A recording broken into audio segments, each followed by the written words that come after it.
En este caso, nosotros hicimos una investigación que abarcó 10 años de programas sociales que son de distinta naturaleza en Chile. Y esos programas sociales tienen una metodología bien especial que yo creo que la experiencia que nosotros hemos recabado puede ser aplicable a una serie de áreas de los distintos países de las personas que están formando parte de este panel. Básicamente lo que voy a explicar es la metodología, qué son los programas sociales, cuál es el contexto en que los programas sociales existen, el esquema de evaluación básico en relación al tema de los programas sociales y algunas evidencias concretas que nosotros hemos recabado. Primero, quiero partir con una frase que me gusta mucho, y perdón la irreverencia, de Marx. Es una frase que él señala cuando habla respecto a Hegel. Y Hegel dice en alguna parte que todos los grandes hechos y personajes de la historia universal aparecen como si dijéramos 2 veces, pero se olvidó de agregar una vez como tragedia y otra vez como farsa. Y esto lo señala en el 18 de Brumario de Luis Bonaparte. Ustedes al final espero que saquen su propia conclusión. Si yo les preguntara a ustedes en qué gasta el Estado, hay unos pequeños ejemplos que yo traje. Por ejemplo, esta muñeca, este otro muñeco y este desastroso proyecto intervencionista socialista generado en el gobierno de Ricardo Lagos, que se creía rey y emperador, que después lo implementa Michelle Bachelet. Estos son uno de estos memes que andan circulando siempre en Facebook. Fundamentalmente porque nosotros nos reímos también de este tipo de tragedias cuando los programas públicos son mal diseñados. El programa público de Transantiago, que fue mal copiado de otros países, entre los cuales está Colombia, a nosotros nos ha costado cerca de 10.000 millones de pesos chilenos, que equivale a más de cerca de 200 o cerca de 250 millones de dólares de déficit. Y esto es un déficit que sigue aumentando. Entonces la conclusión previa que uno saca es por qué esto sucede. Si nosotros nos preguntásemos dónde está la libertad hoy día en los países de América Latina, fundamentalmente los países más libres son aquellos que están en un verde más oscuro y un verde más claro. Y ustedes pueden apreciar claramente que esos países son minoría en América Latina. Y cada día la libertad en América Latina no es que se expanda, sino que se va contrayendo. Y esto tiene una causa, tiene una razón. Y yo tengo una cierta explicación para señalar por qué este leviatán, este monstruo que tiene en una mano una espada y en otra tiene un báculo, señalado por Thomas Hobbes en su libro, por qué este leviatán tiene tanta hambre, ¿verdad? ¿Por qué nunca deja de estar hambriento y siempre está insatisfecho? Y la explicación que yo doy, lo saco de la biología, y tiene que ver con algo que se denominan los simbiones. Los simbiones son un nuevo animal que tiene un tipo de relación biológica que ustedes deben conocer. Este simbión que acabo de mostrar fue descubierto en el año 95 y es un huésped que se aloja en un tipo de langosta que es la langosta de Noruega. Este simbión lo que hace fundamentalmente es que tiene una naturaleza bien especial. Primero es asexuado y se reproduce por el brote y además se produce por una relación de carácter sexual. Por lo tanto, tiene un nombre bien especial. Este simbión es conocido como simbión Pandora. Y fundamentalmente es un simbión Pandora porque es un animal que se aloja en otro animal, vive del otro animal y cualquier cosa uno puede sacar del fruto de este animal. Puede salir cualquier cosa. Entonces yo siento que uno debiera analizar lo que la naturaleza nos señala y explicar cómo estos simbiones pueden ayudarnos a explicar lo que sucede en los países de América Latina en relación al Estado. Y yo elaboré algunas tesis que llamé tesis simbiónicas. Y estas tesis tienen que ver con los partidos colectivistas. Entonces tengo la primera tesis que dice que los partidos colectivistas son un simbión del Estado, de cualquier Estado. En segundo lugar, los partidos colectivistas utilizan los impuestos para mantener su dominio sobre el Estado. Los partidos colectivistas generan clientes a través del diseño y ejecución de programas sociales. En cuarto lugar, la relación clientelar genera costumbre en una parte de la población y en otra parte lo que genera es rechazo y oposición. En quinto lugar, para mantener funcionando este sistema, el simbión demanda cada vez más recursos del Estado y obviamente el Estado es el organismo que lo acoge. Y en último lugar, esta demanda siempre es creciente, nunca baja. Es una demanda que está constantemente aumentando, aumentando, aumentando y nunca llega a satisfacerse totalmente. Y esto se hace siempre a través de los impuestos. Finalmente, el simbión puede llegar a un punto de equilibrio cuando suceden tres cosas. Que otro simbión más fuerte llegue al organismo y lo reemplace, que el organismo que lo acoge muera, y en tercer lugar, que el organismo que acoge al simbión se libre de él de alguna forma. Es muy interesante que nosotros podamos entender que estos son elementos que suceden en la realidad. Ejemplo de simbiones en los países de América Latina. El PRI en México.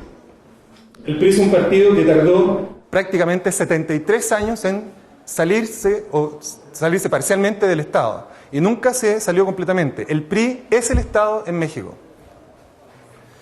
Este es el otro epítome de un simbión, el Partido Justicialista Argentino, que hoy día es prácticamente el Estado. No se puede gobernar sin el Partido Justicialista. El único partido que puede gobernar en Argentina es el Partido Justicialista. El Estado es el partido y el partido es el Estado.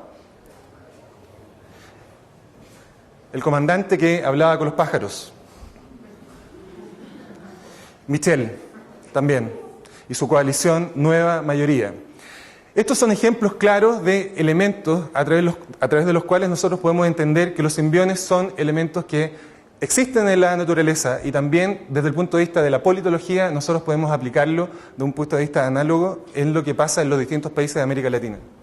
Entonces nosotros nos preguntamos cómo se expresan desde el punto de vista simbiótico estos programas sociales. Y nosotros decimos, la ONU más bien, este organismo de beneficencia que nadie sabe cómo funciona, un conjunto organizado de actividades, proyectos, procesos o servicios orientados a la consecución de objetivos específicos. Así lo define la ONU. Y una política pública siempre se define como una intervención por parte del Estado. Siempre es el Estado interviniendo en algo. Y muchas veces ni siquiera sabiendo por qué está interviniendo. Del análisis que nosotros realizamos, hay datos parciales. Normalmente los datos son de no máximo de 3 años o 4 años, pero a través de una ley que nosotros tenemos, que es la Ley de Acceso a la Información, pudimos obtener datos desde el año 2000 hasta la fecha. El año 2012 existieron en Chile 411 programas sociales. El año 2012, y eso equivale a 14.690.953 pesos chilenos. El año 2013, 402 programas sociales.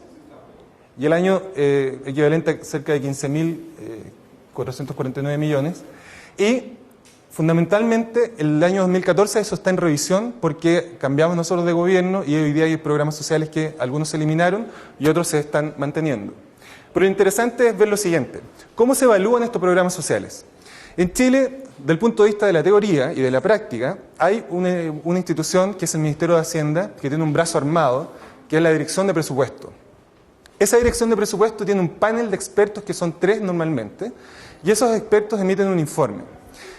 Estos informes son los que evalúan los programas sociales. En el cómo se evalúa el gasto, hay 3 instancias. Primero hay un control presupuestario que se hace a través de este Ministerio de Hacienda, donde se regula fundamentalmente cómo se está ejecutando el gasto. Es un control simple de gasto. Luego hay una matriz de marco lógico y luego hay una evaluación de impacto. El que utiliza el Ministerio de Hacienda chileno se llama matriz de marco lógico y es un elemento bastante metodológicamente sencillo.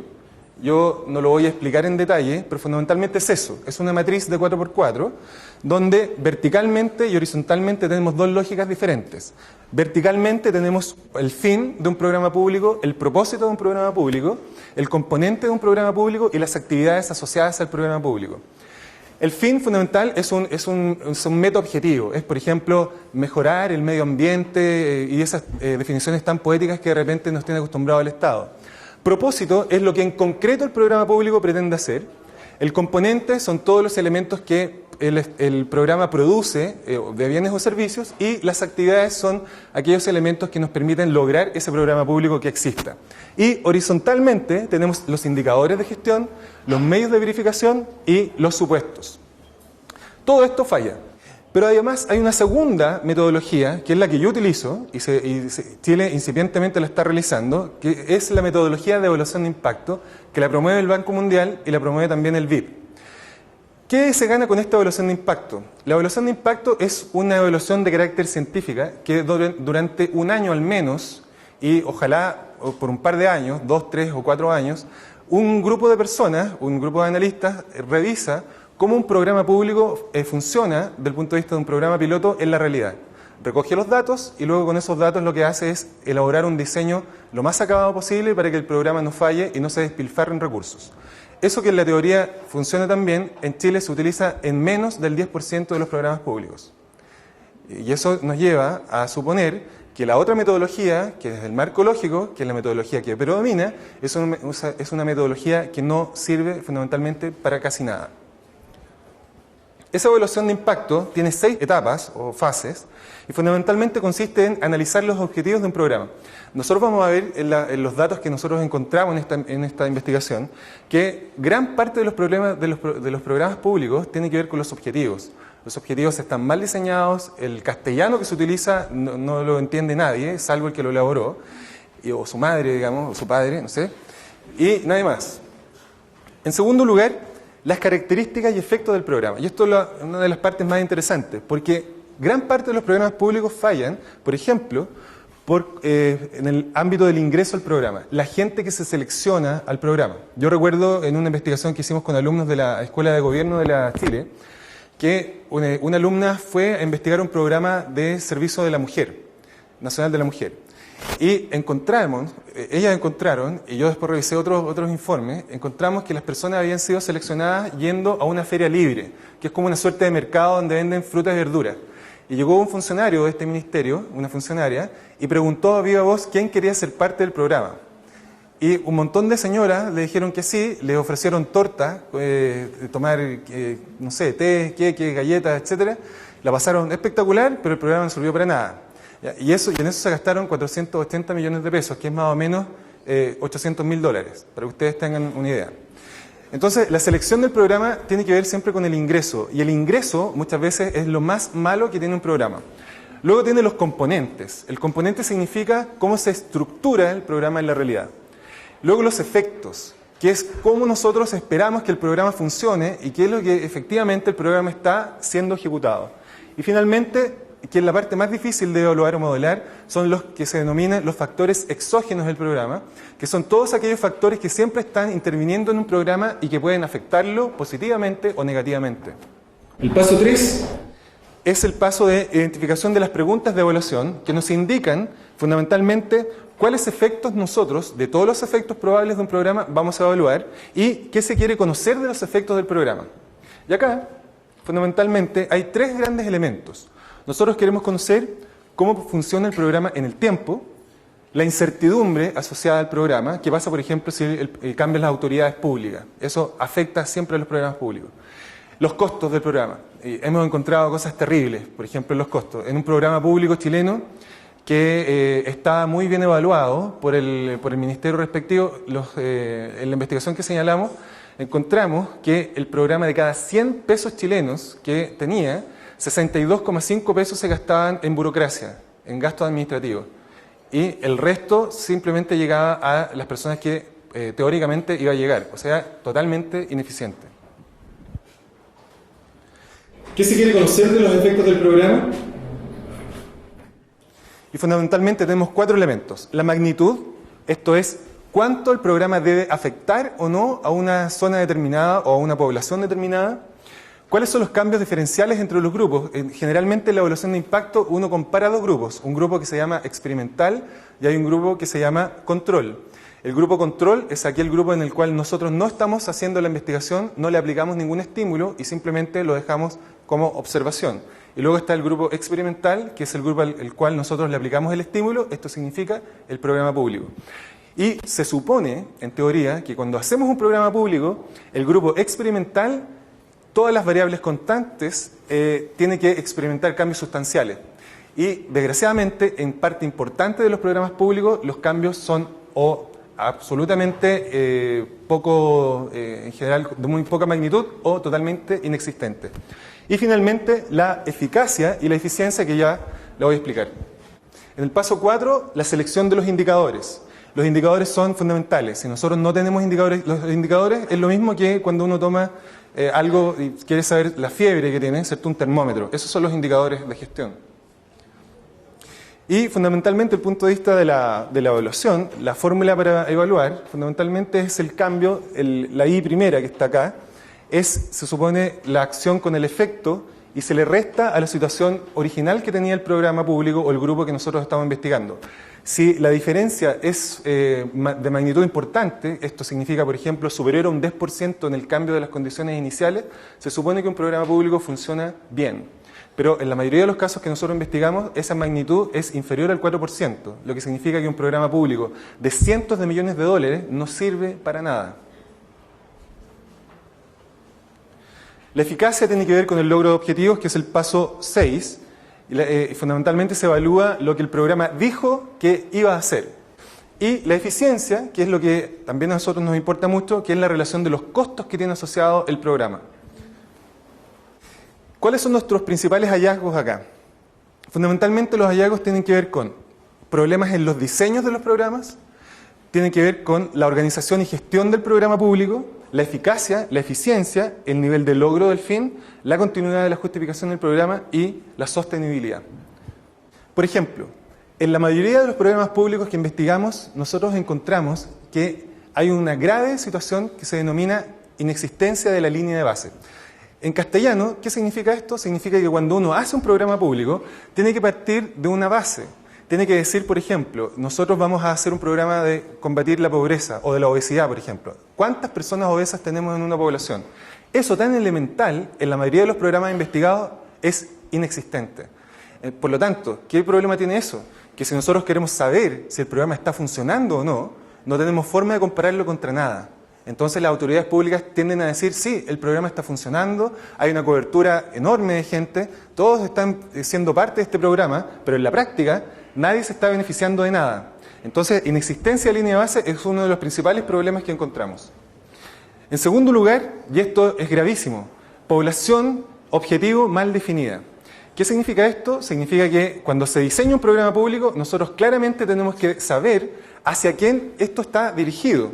Pero sucede que a veces esta dirección del programa público está totalmente maleada por la política. ¿Y qué significa esto? Significa que un programa público se diseña para que ciertos grupos de poder, que son de partidos políticos, dentro del aparato del Estado, estén pujando por obtener recursos para gente que son clientes de ellos, que no tienen nada que ver con la gente que realmente necesita los recursos. Y esto, generalmente, la justificación es que hay tanta pobreza, por lo tanto nosotros tenemos que aumentar los impuestos. Siempre la justificación tiene que ir por el lado de los impuestos. Inexistencia de indicadores de gestión, esto es también dramático. Hay programas públicos que nosotros investigamos que no tienen indicadores de nada. Partieron simplemente, se le ocurrió a algún genio del gobierno, de cualquier gobierno, y esos programas simplemente no tenían indicadores de gestión. Entonces, cuando llega el evaluador, el profesional, y le pregunta, bueno, este programa, ¿qué porcentaje de esto o de esto otro había antes? No sé. Entonces, uno les dice, bueno, pero entonces, ¿cómo dices que el programa está funcionando? No, no sé, tengo una percepción, te dicen los funcionarios. Entonces, y eso es terrible, porque en el fondo estos son recursos de los contribuyentes. Entonces, si fuera recurso de la persona que está aplicando el programa, no sería problema, pero son recursos de todos nosotros.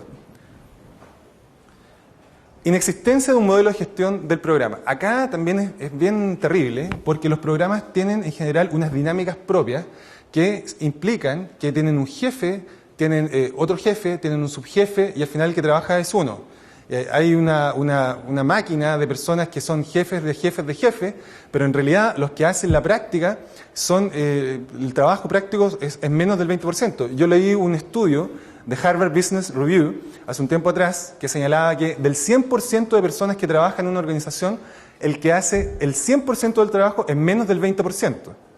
Espero que ninguno de ustedes esté en el 80%, ¿ya? Pero en general el 20% es nada. El 20% de una organización es la que hace el trabajo por la totalidad. Entonces imagínense ustedes ministerios que están totalmente, con un crecimiento enorme. Yo recuerdo cuando llegó Joaquín Lavín, ex candidato presidencial del partido UDI en Chile, en el año 2004, él descubrió en el Ministerio de Educación chileno que habían, y lo dijo con todas sus letras, habían 400 abogados trabajando en el Ministerio de Educación. Entonces Lavín, muy hábil, dijo, bueno, este era el bufete de abogados más grande de Chile, en el Ministerio de Educación. ¿por qué se justifica tener 400 abogados trabajando en el Ministerio de Educación? Y no especialistas en políticas públicas, no especialistas en evaluación de programas, no doctores en educación, pero sí 400 abogados. Y esos 400 abogados, muchos de ellos habían llegado porque eran de partidos políticos de la Concertación. Entonces ahí es donde uno entiende que efectivamente la máquina, este Leviatán, que está siempre con hambre, siempre de alguna manera busca para sus amigos o para las redes clientelares que tiene, siempre busca un espacio dentro del aparato del Estado. ¿Y quién lo paga? Cada uno de nosotros. Inexistencia de un sistema de información que permita conocer el modo en que está comportándose el programa. Esto significa que los programas públicos normalmente no cuentan con ni un tipo de información de nada. No generan indicadores, no tienen sistemas automatizados, entonces es muy difícil saber cómo el programa se está comportando en la realidad y por lo tanto hacer comparaciones intertemporales. Gastos administrativos, por ejemplo, que exceden el 10% del gasto total. La ONU, Organización de Naciones Unidas, determina que en todos sus programas públicos no debe excederse el 10% de los gastos administrativos de cada programa. Nosotros encontramos uno que valía 62,5, encontramos otro 58,9, o sea, esto totalmente ineficiente y eso se gasta en pura burocracia. Falta de monitoreo y de evaluaciones intermedias. Esto también es claro y un clásico. Programas públicos que no se monitorean, que no se supervisan, que no se están evaluando permanentemente, son un camino seguro al despilfarro, absoluto. Y nosotros somos el gran ejemplo del Transantiago que hoy día se estudia en distintas universidades y de algunas de Estados Unidos como ejemplo de lo que no hay que hacer en una política pública. Ausencia de programas pilotos que permitan simular y conocer cómo se comportaría en la práctica un programa público. Fíjense ustedes que el Ministerio de Salud chileno tiene la obligación de hacer programas pilotos en todas las áreas y en todos los programas que tiene el Ministerio de Salud. Por una razón obvia, porque si no hacen programas pilotos, alguien se puede morir cuando se implementa una política de salud. ¿Por qué esto mismo no se exige en el resto de los programas públicos?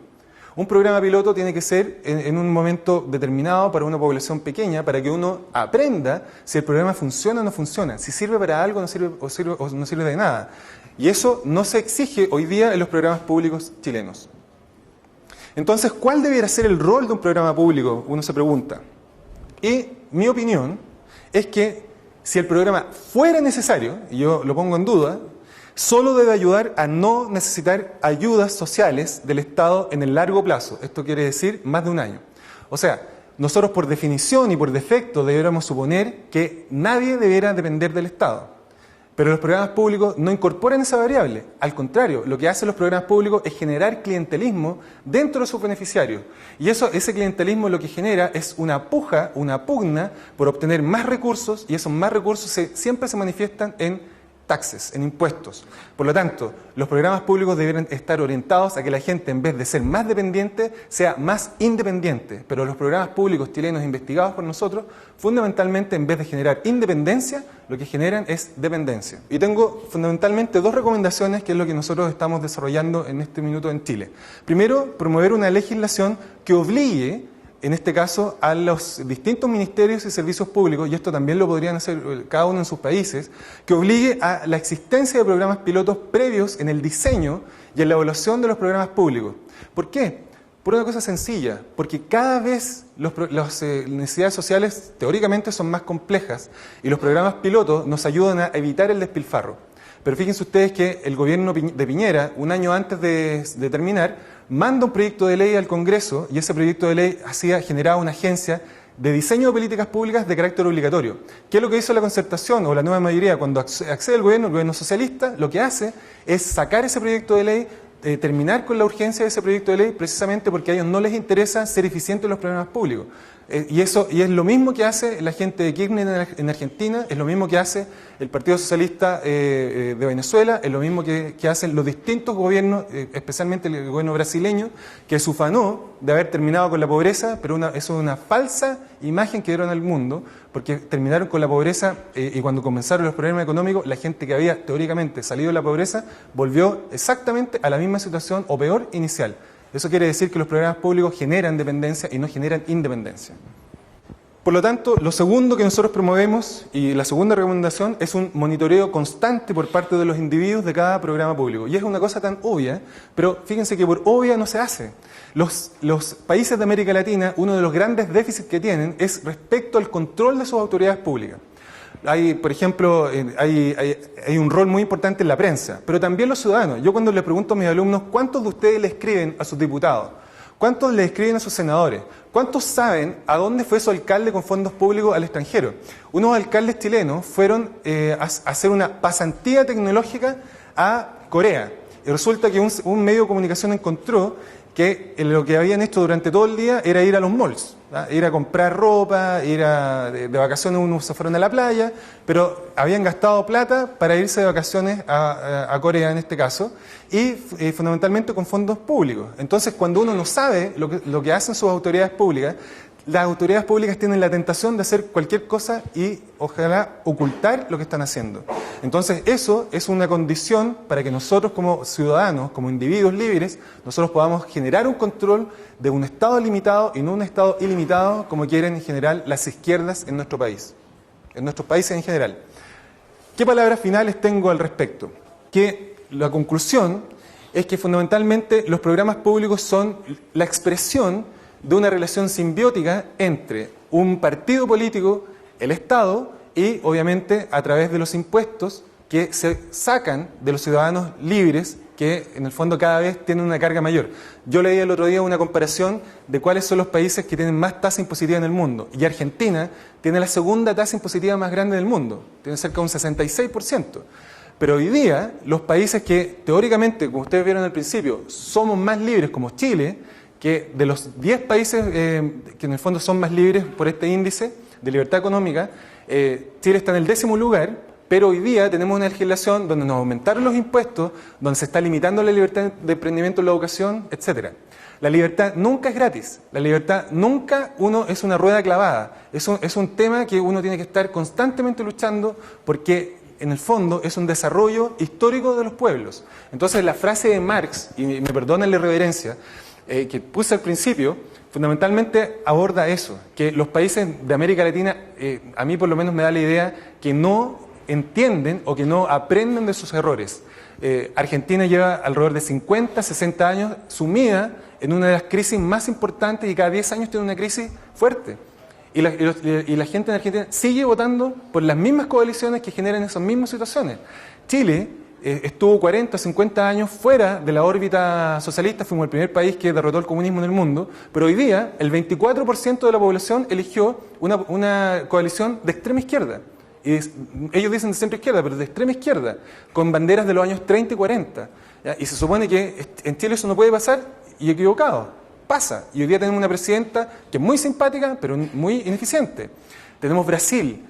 Tenemos el caso venezolano, o sea, tenemos un suma y sigue. La libertad en América Latina nunca estuvo más amenazada. Y si nosotros no entendemos que cada uno de nosotros tiene un rol dentro de los programas sociales, en el sentido que los programas sociales tienen que ser eficientes y tenemos que nosotros controlarlo, ese control va a inhibir de prácticas, en este caso, de los políticos para que nos saquen más impuestos. Y termino con ese poema que me identifica mucho de Henley, que dice: fuera de la noche que me cubre, negra como el abismo de polo a polo, agradezco a cualquier Dios que pudiera existir. Por mi alma inconquistable, en las feroces garras de las circunstancias, ni me he lamentado ni he dado gritos. Bajo los golpes del azar, mi cabeza sangra, pero sin inclinarse. Más allá de este lugar de ira y lágrimas, es inminente el honor de la sombra, y sin embargo la amenaza de los años me encuentra y me encontrará sin miedo. No importa cuán estrecha sea la puerta, cuán cargada de castigo la sentencia, soy el amo de mi destino, soy el capitán de mi alma. Libertarios, eso es lo que les quiero decir hoy día.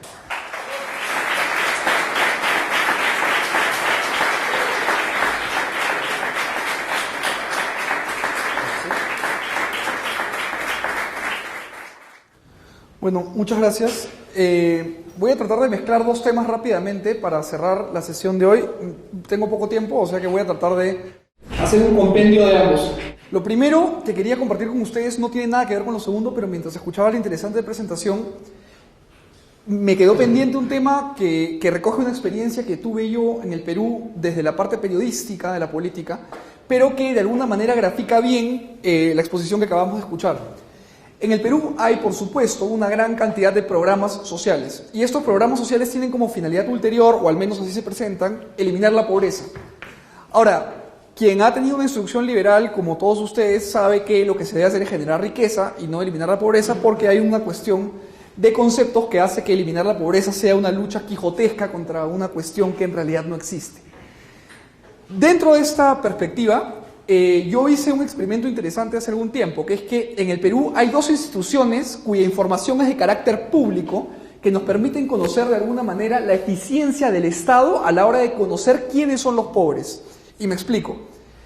En el Perú hay un programa que empezó en los años 80 que se llama el Vaso de Leche. El Vaso de Leche tiene como finalidad entregarle a la población más necesitada leche en las mañanas y así poder contribuir con una alimentación interesante. La cuestión es que hay otra institución pública en el Perú que se llama Infocorp, que tiene como finalidad reportar quiénes son clientes del sistema financiero y no cumplen con los pagos. ¿De acuerdo? Entonces, esta información permite que los agentes económicos privados conozcan de mejor forma qué agentes económicos son eficientes para pagar y quiénes no son eficientes. En castellano, los bancos pueden saber quién paga y quién no paga sus deudas. Entonces, esto le permite a quienes ejercen un rol importante dentro del mercado financiero conocer a quién le pueden prestar plata. Ahora, si se ponen a pensar, estos dos son ejemplos que permiten de alguna manera circunscribir un concepto de pobreza de una manera antagónica. Y esto tiene que ver con lo siguiente. El Estado, para poder ensamblar los programas sociales que buscan eliminar la pobreza, lo que hace es, en primer lugar, determinar quiénes son pobres. ¿De acuerdo? Y para determinar quiénes son pobres, el Estado tiene una serie de mecanismos que, en teoría, los ayudan a poder disecar la cuestión y conocer quiénes viven en condiciones de pobreza dentro de algún parámetro taxativo de pobreza que el mismo Estado determina. Y por otro lado, el sistema privado tiene sus mecanismos para conocer quiénes acceden a crédito y cómo se manejan con el crédito.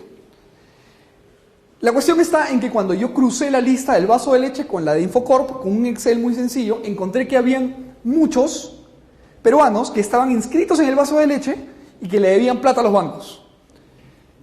Si bien esto, en primera instancia, podría no sonar contradictorio, es una contradicción financiera terrible, que es que uno no puede ser sujeto de crédito y sujeto de subsidio al mismo tiempo. Yo no puedo estar en una situación económica en la que me tengan que prestar plata y en la que a la vez yo sea sujeto de crédito, porque hay un problema. Yo, como peruano, como ciudadano, no puedo necesitar ayuda del Estado a través de un subsidio y a la vez ser sujeto de crédito de un banco. Lo que quiero decir con esto es que el sistema privado es mucho más eficiente que el sistema público para detectar quiénes tienen la capacidad de pago, que es, de alguna manera, una forma de saber quiénes son pobres. Entonces, simplemente quería plantear ese tema y transmitirlo en la idea de que el sistema privado, al estar en contacto con el sistema de precios y al tener información perfectible, es mucho más eficiente que el sistema público a la hora de determinar quiénes son los pobres y de alguna manera contribuir a ayudarlos. Ahí cierro la primera idea y cambio de tema completamente hacia otra cuestión que nos vincula a nosotros, los jóvenes, y que de alguna manera creo que va a empatar con una conferencia que recibieron sobre Internet. Como me presentaron rápidamente, yo fundé junto con un buen grupo de amigos y mis socios el primer diario exclusivamente online del Perú y uno de los primeros de América Latina, y hoy día es la plataforma de noticias más leída del Perú. Tenemos más o menos 1 millón de páginas vistas al mes. Bueno, ha sido nuestro punto más alto. Y hemos logrado convertirnos en un referente periodístico a nivel nacional. Eso es lo bueno. Nos hemos equivocado en 400 cosas que no vienen al caso mencionar y hemos estado a punto de quebrar como 100 veces, pero aquí estamos. Dicho eso, voy a hacer un ejercicio que podría sonar contradictorio con el rol que mi empresa y el grupo de gente que tengo el gusto y el honor de dirigir cumple, que es que creo que Internet no es tan importante. Y hoy día esto puede sonar brutalmente fuerte, pero creo que no es tan importante, y esto tiene que ver con que creo que la percepción política que encontramos en Internet es una ilusión.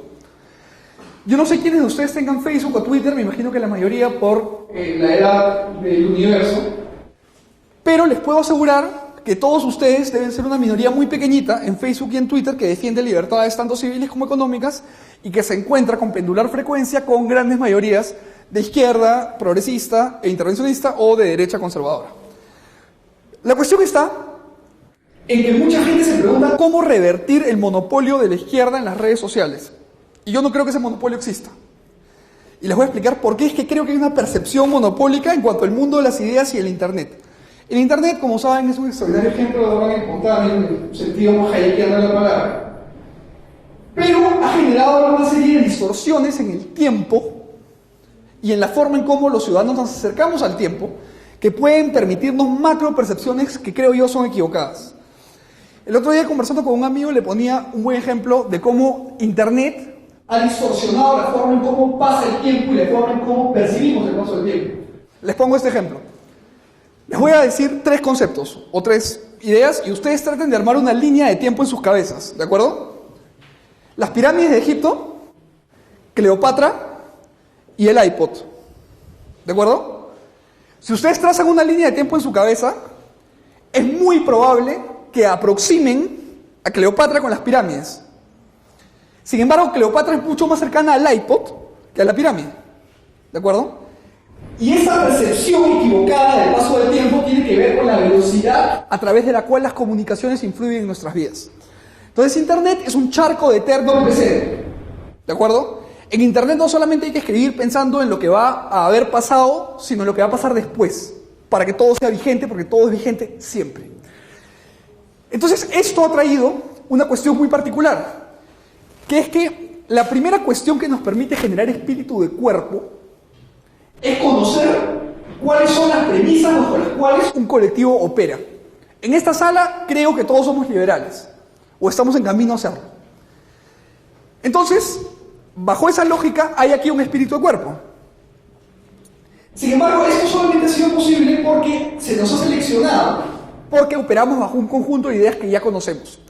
Sin embargo, si yo pretendiese organizar al grupo de gente que nos acompaña con otra variable de división, quizás nos demoraríamos mucho. Claro, probablemente yo podría decir hombres a un lado, mujeres al otro. Eso es fácil. Luego podría decir por edad, más o menos fácil. Quizá por país, más complicado. Pero si yo les planteo, organicémonos políticamente, me cabe ninguna duda que algunos de ustedes serán más conservadores que otros, otros más liberales, otros más libertarios. Para formar una micropartidocracia dentro de esta reunión, tendríamos que pasarnos meses y meses y meses conversando, y como en cualquier círculo liberal, probablemente cada uno terminaría en una esquina. Entonces lo que quiero decir es lo siguiente. Internet representa un cambio en la forma económica con el tiempo pasa para generar espíritu de cuerpo. Y me explico. El costo de transacción para encontrarte con tus semejantes en Internet no existe. Probablemente si después de esta reunión yo me tomase un café con cualquiera de ustedes y comenzásemos a conversar, tendríamos que, a través del tiempo, ir conociéndonos. Entonces, alguien equivocadamente podría decir, oye, pero conocer al otro es gratis. Es que no es gratis. El tiempo no es gratis. Nada es gratis.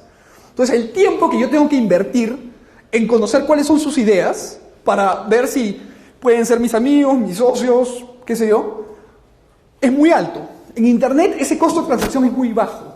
Encontrarte con tus semejantes en Internet es muy barato en términos de tiempo.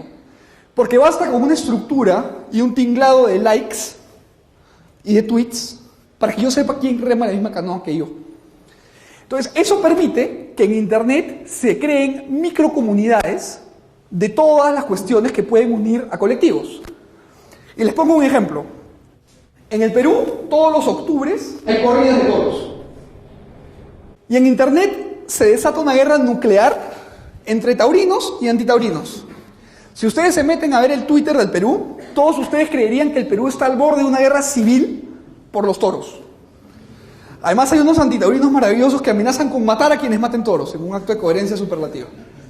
Bueno, la cuestión está en que en realidad la distribución del Perú debe ser muy parecida a lo siguiente. El 1% es fanático de los toros, el 1% es fanático antitaurino y el 98% es como yo, que no nos interesa. ¿De acuerdo? Sin embargo, Internet genera la falsa percepción de que hay una guerra civil por los toros. Y esto tiene que ver con que una vez que nos hemos encontrado con nuestros semejantes, aparece el místico poder del like. Que es que cuando yo recibo likes, y yo soy laicómano, inmediatamente empiezo a compartir mis ideas con más frecuencia. Y esto es lo que creo yo que pasa con las ideas de izquierda en Internet. Porque se han encontrado de manera muy rápida y generan un falso espectro a través del cual pareciese que son mucho más. Pero en realidad, si ustedes abren la ventana, se van a dar cuenta que a la gente no le importa. La política no le importa a nadie. La gente quiere que sus hijos nazcan en un país mejor que en el que ellos van a morir. Ya está. Claro, Si yo me paro y digo, oye, que la izquierda, que vamos a ser todos iguales, sí, claro, pero nadie quiere pagar más impuestos, o alguien quiere pagar más impuestos. Se llaman impuestos, no voluntarios. Bueno, entonces yo creo que Internet es un fantástico espacio para difundir ideas, para ganar plata, porque para difundir ideas hay que tener plata, porque si no, lo haces con plata de otro y terminas vendiendo. Pero hay que tener mucho cuidado y hay que navegar con particular cautela, sabiendo que en Internet no todo lo que parece es. ¿De acuerdo? Cuando recién nosotros comenzamos con Altavoz, que es el diario que fundé y dirijo, nos insultaba a la izquierda, porque nos decía que éramos fachos, y nos insultaba a la derecha porque decíamos que éramos progres. Eso significa que estamos haciendo algo bien. La cuestión entonces es que todos los días mi muro y mi inbox se llenaba de gente insultando, y todo el mundo me decía, pero los odian. Sí, pero nos lee 500 000 de personas todos los meses. Y claro, nadie nunca nos pone ahí, oye, lo felicito, que bien les va. No, es que la gente no tiene tiempo para eso, y no me importa. Además, toda la gente que nos insulta termina dándonos plata, cosa que es una ironía fantástica. Pero bueno, entonces la invitación es a defender la libertad en Internet. Es un extraordinario foro para plantear ideas y para defender ideas. Además es un foro donde hay que contar, pero sin dejarnos engañar por la falsa percepción que el espíritu de cuerpo puede generar en los rojos. Gracias.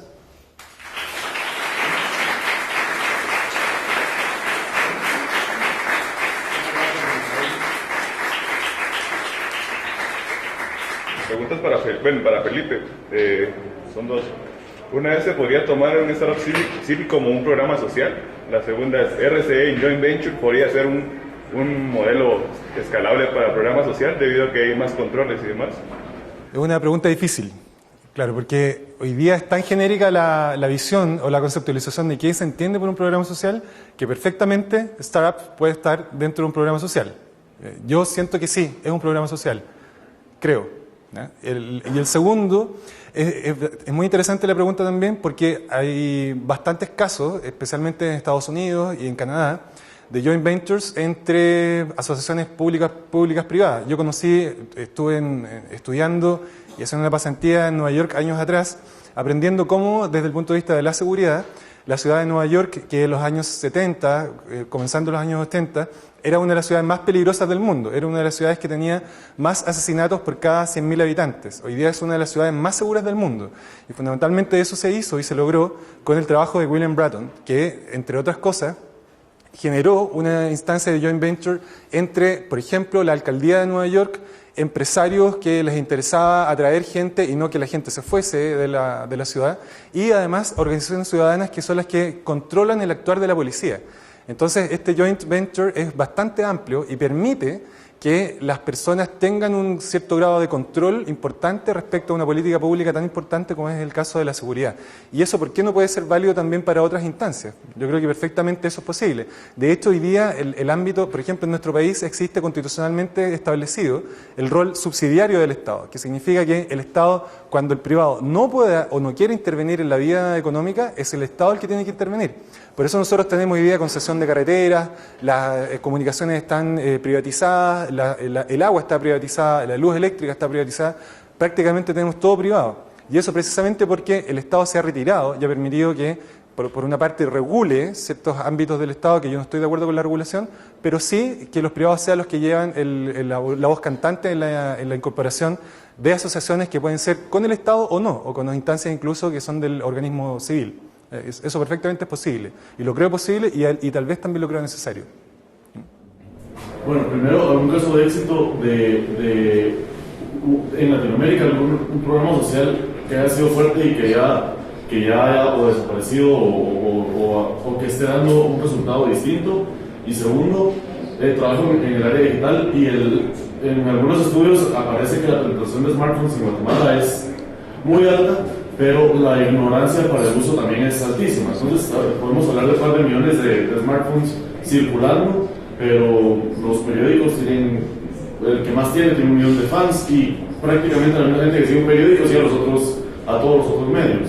Entonces, con esta resistencia que es evidente, ¿qué tan complicado puede ser cambiar un programa social. Le quitamos a la gente de un día para otro la comida y Guatemala tener la mitad de la población. Es fácil.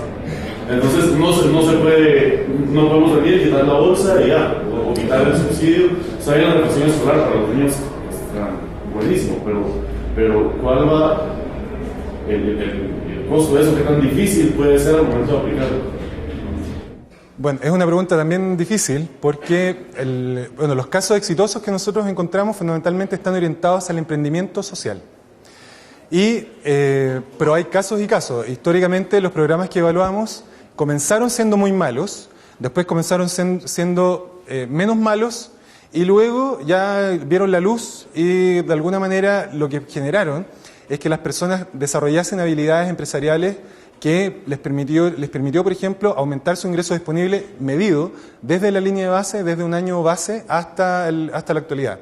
Hay unos casos, por ejemplo, de Cercotec, que es el instituto chileno que evalúa en el fondo la capacitación de las personas, y la mayoría de esos casos han sido evaluados por paneles de expertos internacionales. Entonces, se cumple con el criterio de mejorar, en el fondo, de impedir la dependencia extrema que se tiene de parte, en el fondo, de casi la totalidad de los programas sociales, y con eso se ha generado un círculo virtuoso donde, por ejemplo, además, otros ministerios, Chile, por ejemplo, hoy día en América Latina, junto con Costa Rica, que ha generado bastante trabajo en el tema digital, Chile es uno de los países que ha desarrollado empresas en un día.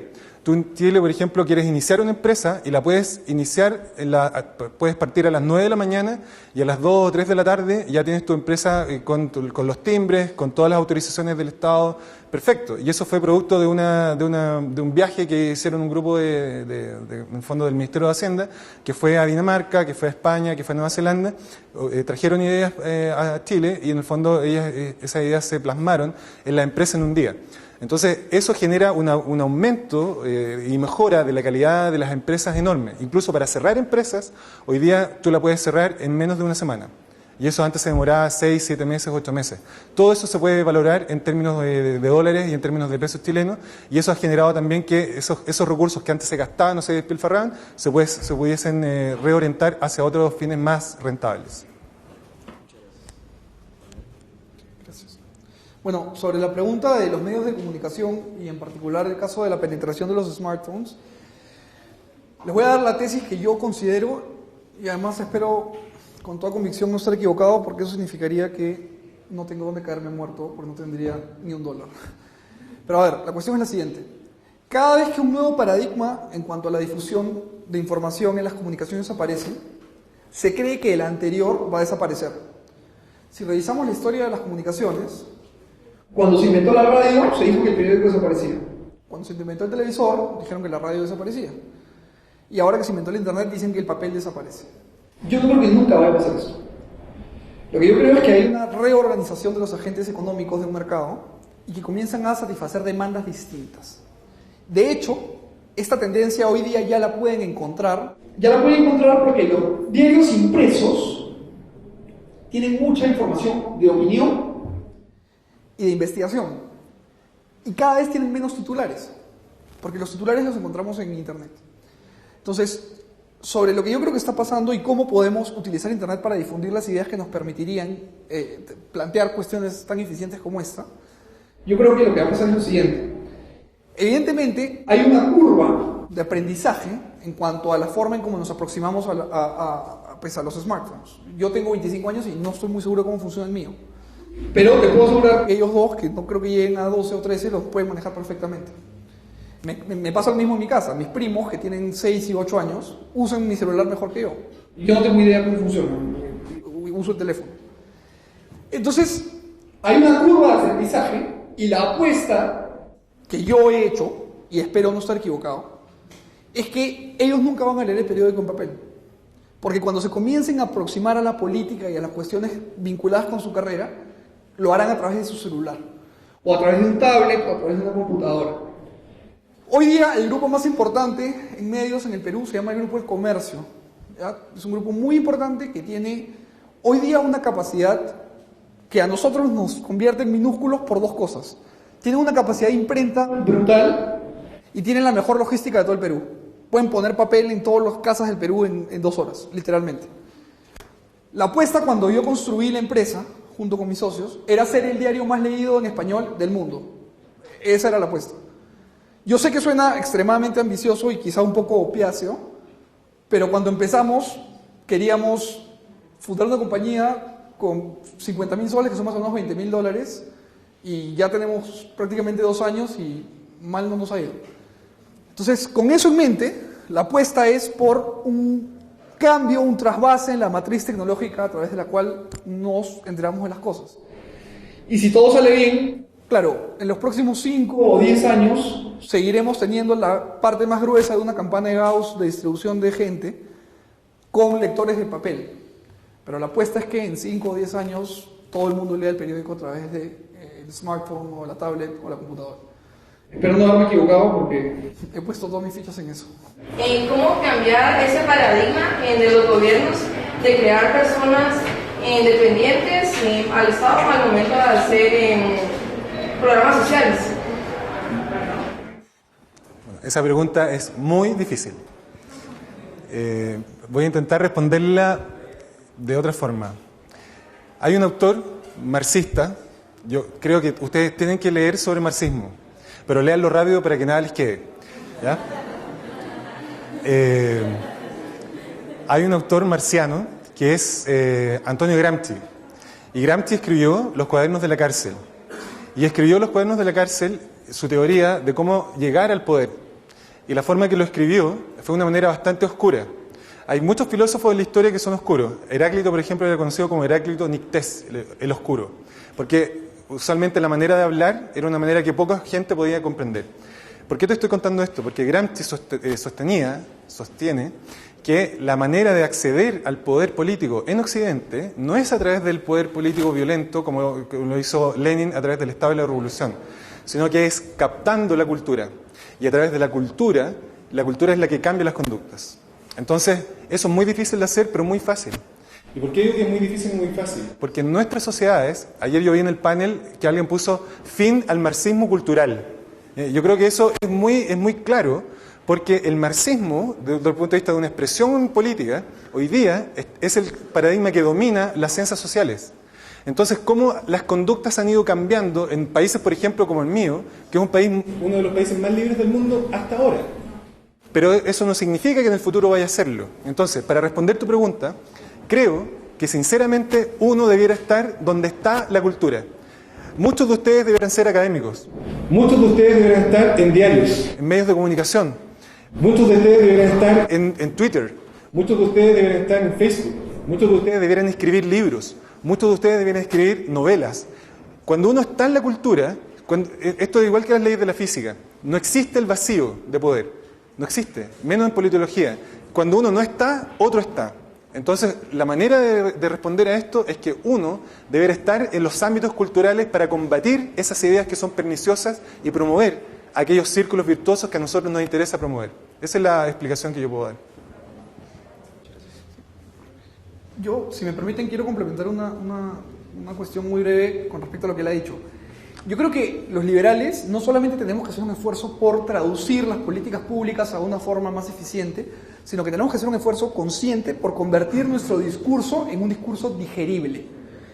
Y esto es algo que, desde la perspectiva en la que yo trabajo, he ido comprendiendo con el tiempo.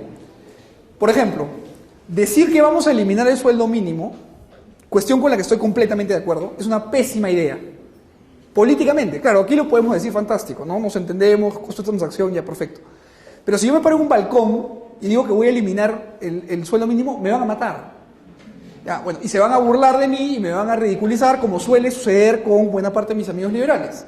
Entonces, la cuestión no está en decirle a las personas, vamos a eliminarles la posibilidad de ganar una cantidad mínima de dinero. La cuestión está en decirles, a partir de mañana, nadie va a obligarlos a trabajar por una cantidad determinada de dinero y ustedes van a tener un ingreso disponible superior con el que le van a poder comprar una bicicleta a su hijo. Ya está. Entonces, se trata también de poner un poco sobre la práctica ideas sofisticadas en un lenguaje muy sencillo. Todo el mundo quiere comprarle una bicicleta a su hijo. El capitalismo no es este monstruo acéfalo, asesino, no, es el panadero que tiene una madre con cáncer y necesita más plata para llevarla al hospital. De eso se trata esto. Entonces, hay que convertir nuestro discurso en digerible. Y esto es una autocrítica. Cuando yo comencé con el periódico, Óscar Rosales, que es el editorialista, está por acá sentado, escribíamos editoriales incendiarios, ¿no? No al sueldo mínimo, sí, nos mentaban la madre 400 personas debajo. O, no sé, en fin. Entonces hay que llevar nuestro discurso a lo digerible y estoy 100% de acuerdo en que hay que escribir novelas, hay que hacer películas, hay que hacer obras de teatro, hay que pelear la pelea en donde no la estamos peleando.